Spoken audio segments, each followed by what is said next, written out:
अस्सलाम वालेकुम नाजरीन, आप यूट्यूब चैनल देख रहे हैं। मैं इमरान खान हूँ। नाजरीन, एक दावा सामने आ रहा है। कुछ हमारे दोस्त हैं जर्नलिस्ट, उन्होंने ये दावा किया। दावा यह है कि साबिक आर्मी चीफ अशफाक परवेज़ कियानी वो जेल में गए और जाकर उन्होंने इमरान खान साहब से मुलाकात की।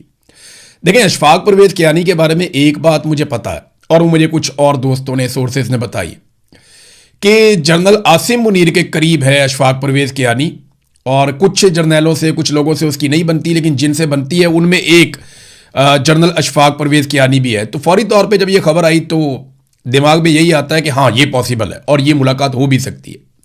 अब मैं कंफर्म नहीं कर सकता आपको कि ये मुलाकात हुई है या नहीं हुई, लेकिन ये जो दावा किया जा रहा है ना कि बर्फ पिघल रही है, ये दावा ज़मीनी हकायक से मैच नहीं करता। पाकिस्तान में अगर कहीं बर्फ पिघल रही है तो वो सिर्फ पहाड़ों पे पिघल रही है, और उसकी दो वजूहात हैं। एक तो ग्लोबल वार्मिंग है और दूसरा जो है वो गर्मियां बहुत बढ़ गई हैं। इसके अलावा कहीं कोई बर्फ़ नहीं पिघल रही। अगर बर्फ़ पिघल रही होती तो जो कुछ आप गिलगित बल्तिस्तान में देख रहे हैं आप वो ना देखते। अगर बर्फ़ पिघल रही होती तो जो कुछ इस वक्त कश्मीर में किया जा रहा है आप वो ना देखते।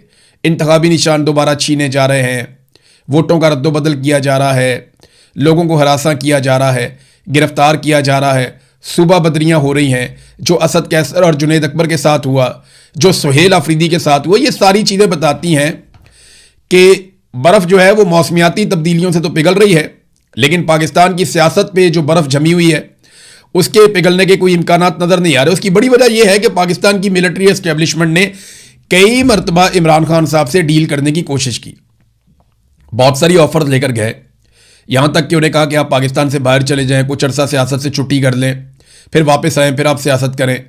ये भी कहा गया कि आप बनी गाला में चले जाएँ, ये भी कहा गया कि आप खैबर पख्तूनख्वा में शिफ्ट हो जाएँ। अलग अलग तरह की बातें इमरान खान साहब को ऑफर की गई मिलिट्री एस्टेब्लिशमेंट की जानिब से, लेकिन उन्होंने मानी नहीं को बात। ये बार बार ऑफर आती है इमरान खान साहब को, ऐसा नहीं है कि एक आध दफ़ा आई हो और उन्होंने रिजेक्ट कर दिया, नहीं, बार बार आती है। अगर ये कोई मुलाकात हुई भी है तो मिलिट्री एस्टेब्लिशमेंट को मतलूबा नताइज नहीं मिले, ये बात तो गारंटीड है। वरना इस वक्त जो ब्रिगेडियर फाइक कर रहे हैं आज़ाद कश्मीर में और जो गिलगित बल्तिस्तान में वहां के ऑफिसर्स कर रहे हैं, ये सारा कुछ ना हो रहा होता। देखिए, जो डीलिंग इस वक्त हो रही है ना गिलगित बल्तिस्तान में और कश्मीर में वहां के अवाम के साथ, मुझे ऐसा दिखाई देता है कि खुदा न खास्ता ये गिलगित बल्तिस्तान और कश्मीर के हालात को बलूचिस्तान के हालात की तरह कर देंगे, सिर्फ अपने इक्तदार और अपने कंट्रोल के लिए। यानी एक जूनियर ऑफिसर होता है और बेचारे एफए पास आ जाते हैं। अब ये जूनियर ऑफिसर है, उसका दिमाग सिर्फ उसकी नौकरी के बीच में फंसा हुआ है, क्योंकि सारा कुछ उसका उसकी नौकरी से वाबस्ता है। वो अपने सीनियर को खुश करने के चक्कर में कुछ भी करता है और वो कुछ भी करने का खुमियाजा पाकिस्तान भुगतता है। यही सब कुछ बलूचिस्तान में गंदे खेल खेले गए और यही खेल आज जो है वो गिलगित बल्तिस्तान में और कश्मीर में खेले जा रहे हैं। लगता है कि ये जीबी को और कश्मीर को भी बलूचिस्तान बनाकर छोड़ेंगे। देखिए, दूसरी जमातें बाहर से बंदे लेकर जा रही हैं और अपनी रौनक लगा के दिखाने की कोशिश कर रही हैं कि देखो जी, हमारी छोटी मोटी रौनक लगी हुई है। कहीं पे भी वो पब्लिक को शो नहीं कर पा रहे। जहां दिखाते हैं वो किसी ना किसी लीडर को दिखाते हैं, उसके आसपास 10 20 30 बंदे दिखाते हैं, पब्लिक को नहीं प्रॉपर तरीके से वो शो कर पा रहे। उसकी वजह यह है कि लोग उनको रिस्पॉन्ड नहीं कर रहे। ये उम्मीदवार आप एक मरतबा फिर देख लें जो पाकिस्तान तहरीक इंसाफ के हैं। ये पोस्टर मैं आपको दिखा रहा हूं, इसमें आपको पता चल जाएगा कि कौन से हल्के में आपने अगर एस्टेब्लिशमेंट के खिलाफ वोट डालना है या मिलिट्री एस्टेब्लिशमेंट के जुल्म के खिलाफ आपने वोट डालना है तो फिर आपने किसको वोट डालना है। ये सारी कहानी जो है वो इस सफ़े पे लिखी हुई है। कहीं आपको खैमे पे वोट डालना पड़ेगा, कहीं आपको विकेट पे वोट डालना पड़ेगा, कहीं आपको किसी और इंतखाबी निशान पे वोट डालना पड़ेगा। तो अलग अलग बहुत सारे इंतखाबी निशान हैं। तो ये 5-6 निशान आपके सामने हैं अलग अलग हल्कों में। इनमें आप वोट डालेंगे तो आपका वोट मिलिट्री एस्टेब्लिशमेंट के खिलाफ जाएगा। एक नाजरीन मेरी गुजारिश है आज़ाद कश्मीर के लोगों से, ये आम आवाम से नहीं मैं बात कर रहा, ये वो लोग जिनके पास बहुत पैसा है, जिनके पूरे पूरे खानदान ओवरसीज हैं और इनके पास काफ़ी पैसा है। आज़ाद कश्मीर में लोगों की एक बहुत बड़ी तादाद पाकिस्तान से बाहर रहती है और वो लोग वहाँ पे पाउंड्स के अंदर, डॉलर्स के अंदर पैसा कमाते हैं। तो इनके पास वसाइल की कमी नहीं है, ये बहुत अमीर लोग हैं, कारोबारी लोग हैं। अब इनको ठगने का टाइम आ गया है। अगर आपको कोई कहे, कोई ऑफिसर, कि जनाब इतने पैसे दे दें, आपको इलेक्शन जितवा देंगे और आपको असेंबली में पहुंचा देंगे और आप कल को मिनिस्टर भी बन जाएंगे तो आपने इनकी बातों पे कान नहीं धरने। बहुत सारे दिहाड़ीबाज जो है वो मार्केट में फिर रहे हैं। यही काम बलूचिस्तान में किया गया था। एक एक हलके के लिए 10-10 बंदों से करोड़ों रुपए लिए गए थे। एक बंदा वो 2 करोड़ दे गया, एक बंदा उससे 5 करोड़ ले लिए, एक बंदा उससे 7 करोड़ ले लिए, एक और बंदा उससे 3 करोड़ ले लिए। तो इस तरह एक एक हलके के लिए 10-10 बंदों से पैसे पकड़े गए थे बलूचिस्तान में। और बाद में जब ये लोग पैसे वापस मांगने के लिए गए तो इनको कहा गया कौन से पैसे भाई, तुम्हें वहां पे थोड़े से वोट पड़ते तो हम तुम्हें जितवाते, दौड़ जाओ यहां से। अब वो पैसा ऐसा तो होता नहीं है जिसका कोई कानूनी रिकॉर्ड हो पीछे से। यानी जब आप इस तरह का पैसा है जो आप रिश्वत में दे रहे हैं तो वो आप रिकॉर्ड का पैसा निकाल के तो रिश्वत में नहीं देंगे ना। वो तो आप पैसा इधर उधर से कहीं से निकालेंगे और निकाल के आप दे देंगे। तो मेरी गुजारिश है ओवरसीज पाकिस्तानियों से, नंबर 1। नंबर 2, कश्मीर के अंदर जो बड़े ताकतवर पैसे वाले लोग हैं जिनको सियासत का कीड़ा है या खुजली है, तो मैं उन्हें यह बता रहा हूं कि आपने अपने करोड़ों रुपए जाया कर देने हैं। यही बंदे दिहाड़ियां लगा के पहले आए हुए। जावेद लतीफ ने बताया था कि लाहौर के अंदर भी एक ऑफिसर ने बहुत पैसे ले लिए थे। बलूचिस्तान के लोग किससे आज भी सुनाते हैं कि हमसे पैसा ले लिया, हमें ना एमपीए बनाया ना एमएनए बनाया। तो आपसे गुजारिश है कि आप अपना पैसा जाया ना करें। ये दिहाड़ीबाज हैं, ये दिहाड़ी लगा के निकल जाएंगे, आपके पल्ले कुछ नहीं बचेगा। अभी वहीं पे जीबी में इलेक्शन चल रहा है। पाकिस्तान तहरीक इंसाफ पे मुकम्मल पाबंदी है, मगर बिलावल और उनकी बहन इनके प्रोटोकॉल के लिए गवर्नर पंजाब भी गिलगित बल्तिस्तान पहुंच गए हैं। सवाल यह है कि क्या उनके पास एनओसी है। इलेक्शन के इस माहौल में एक गवर्नर भी वहां पे पहुंच गए तो देखिए एक तरफ कितना फ्री हैंड है, आप इंजॉय करें। यही बिलावल और मरियम, इन्हें मुकम्मल तौर पे फ्री हैंड था 2020 में भी जब पाकिस्तान तहरीक इंसाफ की हुकूमत थी, और इनके पास आज भी फ्री हैंड है। पाकिस्तान तहरीक इंसाफ को उस वक्त भी तनकीद का निशाना बनाया जा रहा था क्योंकि उनकी हुकूमत थी, लेकिन आज पाकिस्तान तहरीक इंसाफ को मुकम्मल तौर पे दीवार के साथ लगाया गया। ना उनके पास अपना निशान है, ना वो कंपेन कर सकते हैं, ना वो लोगों में जा सकते हैं, लेकिन नौजवानों ने वो जिम्मेदारी संभाल ली। चाहे गजर हो, चाहे हुंजा हो, चाहे स्कर्दू हो, चाहे गांचे हो, कहीं पे भी, चाहे गिलगित हो, कहीं पे भी आप चले जाए, अस्तोड़ चले जाए, हर जगह पे बड़ी मजबूती के साथ पाकिस्तान तहरीक इंसाफ और एमडब्ल्यूएम का अलायंस खड़ा है। नाज़रीन, एक बड़ी इंटरेस्टिंग चीज जो डेवलपमेंट हो रही है वो ख्वाजा आसिफ की जानिब से हो रही है। ख्वाजा साद रफीक का स्टेटमेंट आपने देखा, 1-2 और वजीर भी बोलना शुरू हो गए। फाद हुसैन ने भी एक कॉलम लिख दिया, ये साबिक वजीर हैं शहबाज शरीफ की कैबिनेट के, कि जी वज़रा कारकर्दगी अच्छी नहीं दिखा रहे। तो फाद हुसैन साहब के इसके पीछे 2 मकासद हो सकते हैं। एक तो ये कि वो गवर्नमेंट पे तनकीद करना चाहते हैं, दूसरा वो ये चाहते हैं कि शायद दोबारा वो कैबिनेट में चले जाएं, क्योंकि वो पहले कैबिनेट का हिस्सा थे। जब वो कैबिनेट में थे तब उन्हें कैबिनेट बहुत अच्छी लगती थी, हालांकि उस कैबिनेट ने बड़ी पाकिस्तान की बहुत बुरी हालत की थी। उस कैबिनेट ने सत्यानाश कर दिया था। तो फाद हुसैन उस कैबिनेट का हिस्सा थे और अब फाद हुसैन को कैबिनेट अच्छी नहीं लग रही, और मेरे ख्याल में एक तरह की सीवी है कि जनाब मुझे कैबिनेट में दोबारा शामिल किया जाए। तो फाद हुसैन साहब को दोबारा शामिल हो जाना चाहिए ताकि कैबिनेट उनको अच्छी लगना शुरू हो जाए। बहरहाल ख्वाजा आसिफ का भी एक गिले शिकवे वाला एक ट्वीट आया कि जनाब 80,000 रुपया भी ले लिया हमसे और हमें रसीद भी कोई नहीं दी, और ये निज़ाम चल रहा है। अगर एक वफाकी वजीर की ये हैसियत है तो किसी और की क्या होगी। फिर थोड़े दिन पहले इंटरव्यू देते हुए ख्वाजा आसिफ ने कहा, जनाब मेरा जो घर है जहां पे मैं रहता हूं, सरकारी घर, वो टूट फूट का शिकार है। मैंने मोहसिन नकवी के तरले किए हैं लेकिन वो ठीक नहीं करवा के दे रहा, अपने घर का दरवाजा नहीं ठीक करवा पा रहा। आपको पता है ख्वाजा आसिफ ये स्टेटमेंट क्यों दे रहा है? ख्वाजा आसिफ हो जाए, ख्वाजा साद हो जाए या बाकी लोग, ये सारे ना इन चीजों को रिकॉर्ड के ऊपर रख रहे हैं। इन्हें पता है कि आसिम मुनीर साहब का इक्तदार ज्यादा लंबा चलेगा नहीं, इनके इक्तदार का सूरज गरूब हो जाएगा। इसकी उम्र ज्यादा से ज्यादा 10 साल होगी, इससे ज्यादा क्या होगी। तो पीएमएलएन के लिए सियासत के रास्ते बंद हो जाएंगे, दोबारा सियासत नहीं कर पाएंगे। लिहाजा अब ये ग्राउंड बना रहे हैं कि जनाब हम तो बांध दिए गए थे और इमरान खान के खौफ की वजह से हम फंस गए थे। इमरान खान का किया हमारे सामने आ गया। आसिम मुनीर का बुरा वक्त आते ही उनका नाम भी कोई नहीं लेगा, ये मेरी बात याद रखिएगा, लेकिन हम लिया करेंगे, हम बताया करेंगे लोगों को कि एक फलाना जर्नैल आया था, बाद में ये जर्नैल आया था, बाद में ये जर्नैल आया था, और उनकी पॉलिसियों ने पाकिस्तान को कितना नुकसान पहुंचाया। ये जो लोग आज झंडा उठाई फिरते हैं ना आसिम मुनीर का, ये आसिम मुनीर साहब मेरे से कोरे कागज पर लिखकर ले लें। अगर उनकी रिटायरमेंट के बाद इनमें से किसी ने नाम भी लिया ना तो मुझे आगे पूछ लीजिएगा कि जनाब इन्होंने नाम लिया, हम आपका नाम जिंदा रखेंगे, बताएंगे सबको कि जनाब ये ज्यादती आपने की थी इस मुल्क के साथ।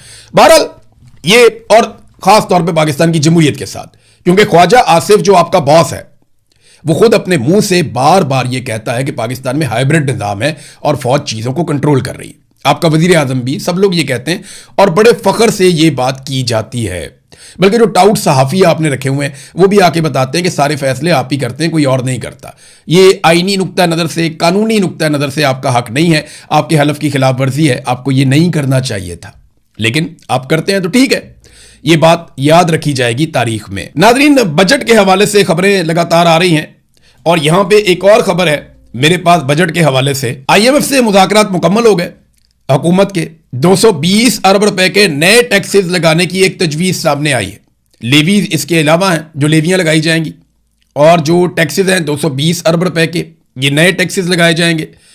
अब सरकारी मुलाजमीन को क्या मिलेगा अभी तक कुछ पता नहीं है, लेकिन जो आपका सेल टैक्स है उसमें भी 1% का इजाफा किया जा रहा है। यानी हमें टैक्स के अंदर ये जो अब बजट आ रहा है इसमें हमें किसी जगह पे भी महंगाई कम होती हुई दिखाई नहीं दे रही, बल्कि इसमें हमें महंगाई बढ़ती हुई दिखाई दे रही है।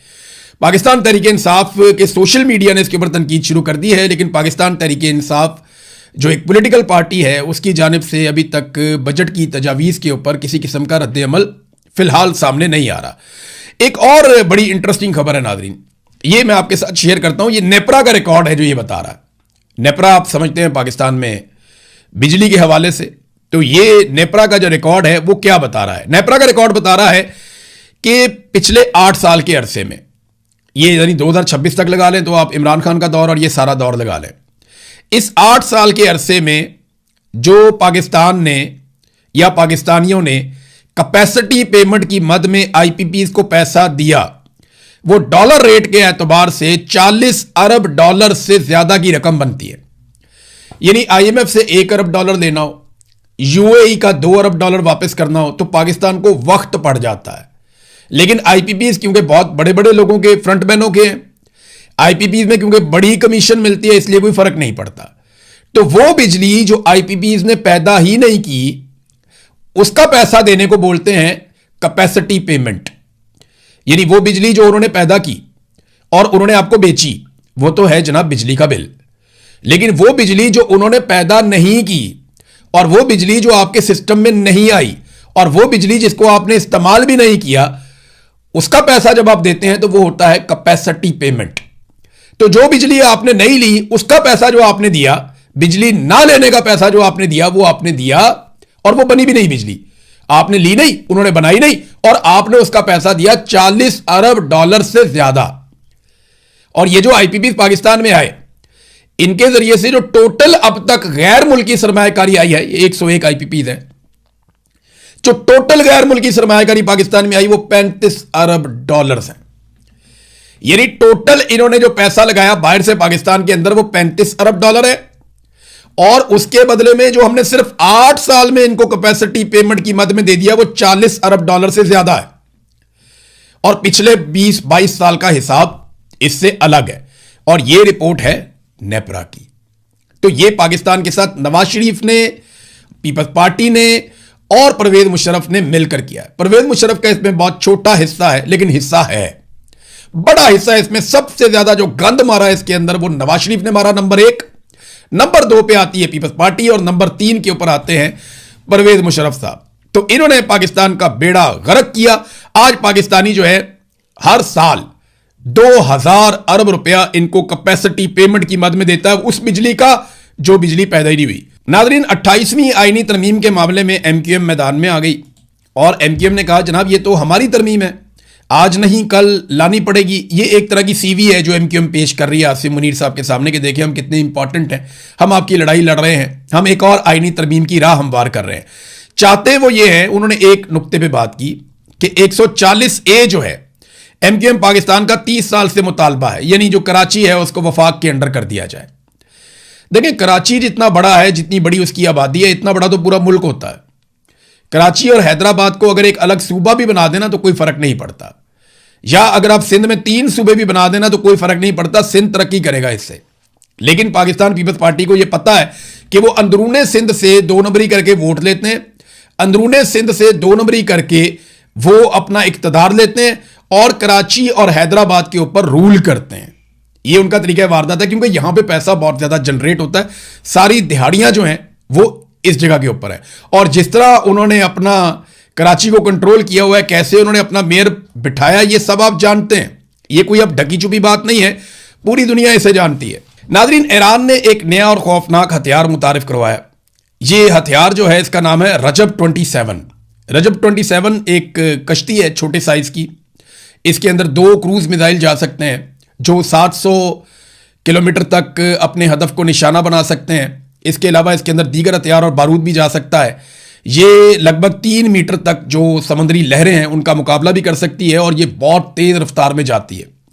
दुनिया में ना हथियारों का पूरा सिस्टम ही तब्दील हो गया। पहले और तरह के हथियार बनते थे। ये 2 जंगें ऐसी हुई दुनिया में जिन्होंने पूरी दुनिया की जो लड़ाई का नक्शा है उसको तब्दील कर दिया। नंबर 1, जो आर्मीनिया और अजरबैजान के बीच में जंग हुई थी, उसने दुनिया को बहुत कुछ सिखाया। उसने बताया कि ड्रोन कितना इंपॉर्टेंट है और टैंक कितना फारिग है। उसके बाद जो दूसरी लड़ाई हुई यूक्रेन और रूस की, उसमें भी बहुत कुछ दुनिया ने सीखा। लेकिन जो ईरान ने अमेरिका और इसराइल के साथ किया, अपने सस्ते और इंतहाई कम महदूद वसाइल के साथ और कम हथियारों के साथ, उसने बताया दुनिया को कि हथियार की नौयत अगर कुछ और हो तो आप जंग में कुछ और भी कर सकते हैं, यानी आप जंग का नक्शा बदल सकते हैं। अब इस वक्त एक और खबर मेरे पास आई है। पाकिस्तान के नुक्ता नज़र से कोई इतनी अच्छी खबर नहीं है, क्योंकि पाकिस्तान के आजकल अफगानिस्तान के साथ ताल्लुकात अच्छे नहीं हैं। अफगानिस्तान अपने दिफा के लिए ईरानी मॉडल पे काम कर रहा है। इन्होंने रूस के साथ एक दिफाई मुआहदा किया है और उसके तहत रशिया वहां पे एयर डिफेंस सिस्टम लगाएगा।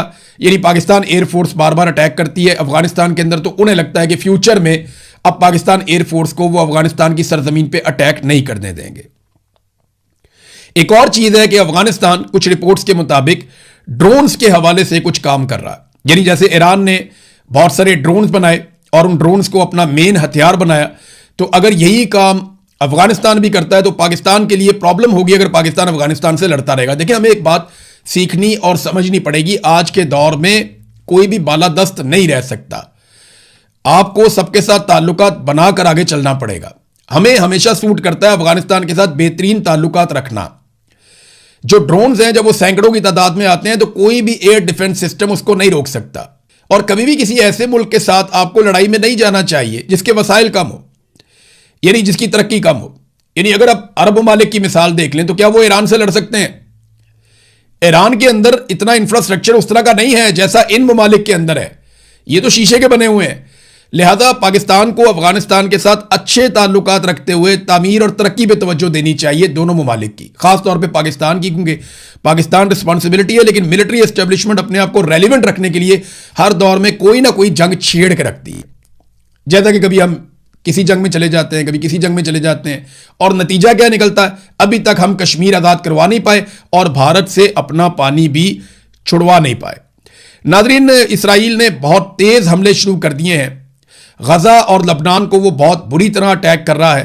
गजा के 60% पे उन्होंने अपना कंट्रोल मुकम्मल कर लिया है और नेतन्याहू ने मजीद 10% के ऊपर कब्जे का हुक्म जारी कर दिया है कि 70% गजा पे मुकम्मल तौर पे कब्जा कर दिया जाए। और बोर्ड ऑफ पीस में बैठे हुए ममालिक कुछ भी नहीं कर पा रहे, जबकि लबनान पे इसराइली फौजें चढ़ दौड़ी है, बहुत तेजी से वहां पे अटैक हो रहा है। ये एक फैमिली की तस्वीर आप देखें। ये इसराइली हमले के अंदर गुज़िश्ता रोज ये शहीद हो गए लोग। इनमें देखें, ये बच्चे हैं, ये पनागुज़ीन थे। कोस्टल हाईवे पर इन पर ड्रोन हमला किया गया और ये सारे लोग शहीद हो गए। ये बड़े अफसोसनाक मनाजिर जो है वहां से आ रहे हैं। और अभी जो ताज़ा इतलात आई हैं उनके मुताबिक इसराइली फौज ने लबनान के बहुत बड़े एरिया पे भी कब्जा कर लिया, उनके एक बड़े दरिया के ऊपर भी कब्जा कर लिया, और एक तारीखी किला है जनूबी लबनान में ब्यूफोर्ट, उसके ऊपर भी कब्जा कर लिया है इसराइल ने। और वो ये कह रहे हैं ये इलाके अब हम नहीं छोड़ेंगे। तो तेजी से इसराइल अपने इलाकों में एक्सपेंशन करता चला जा रहा है, अपने इलाकों को वसअत देता चला जा रहा है। जो उनके पास एक मैप है जिसके मुताबिक वो इसराइल को बड़ा करना चाहते हैं, जिस पे कई मरतबा उन्होंने बात भी की है, वो उस पर अमल दरामद कर रहे हैं। जबकि अरब ममालिक और बाकी ममालिक जो बोर्ड ऑफ पीस का हिस्सा है, जिनमें पाकिस्तान भी है, वो अभी फिलहाल सूरत हाल का जायजा ही ले रहे हैं। अब तक के लिए इतना ही। अपना ख्याल रखिएगा, अपने इस चैनल का भी।